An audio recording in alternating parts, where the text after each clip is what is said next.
Today, we are looking at a big move from former President Joe Biden. He has officially decided that his presidential library will be built in his home state of Delaware. And now his foundation is starting a major fundraising push to make it happen. Presidential libraries are not small projects. They usually cost hundreds of millions of dollars to build, and they take years of planning.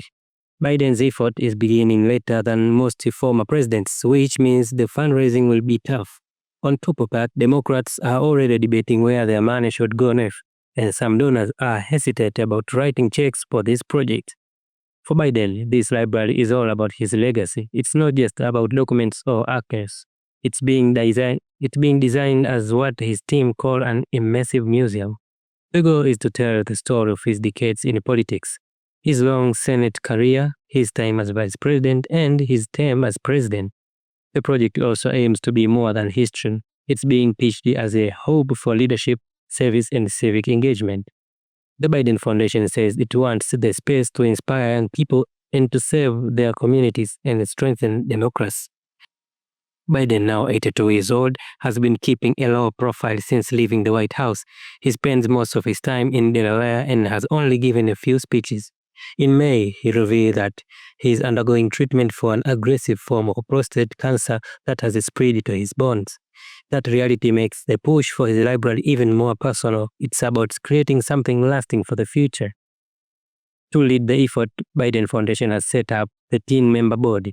It includes some familiar names: Rufus Gifford, a Democrat fundraiser who will chair the board, former Secretary of State Antony Blinken, former Delaware Governor Jack Markell, and Steve Richard, one of the Biden closet advisor in the White House. So how much will it cost?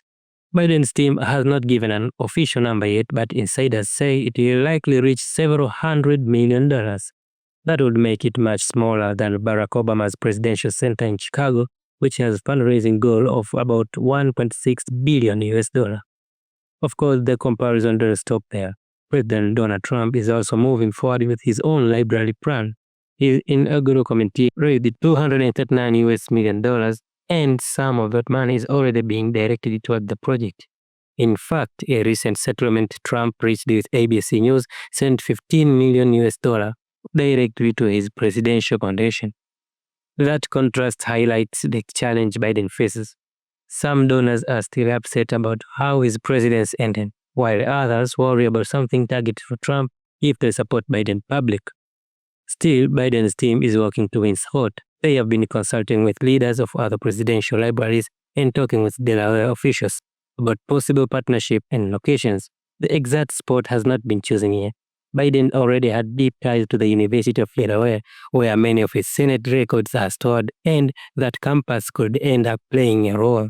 If completed, the Biden Presidential Library would stand not just as a record of his career, but a symbol of leadership, service, and civic duty right in the heart of Delaware.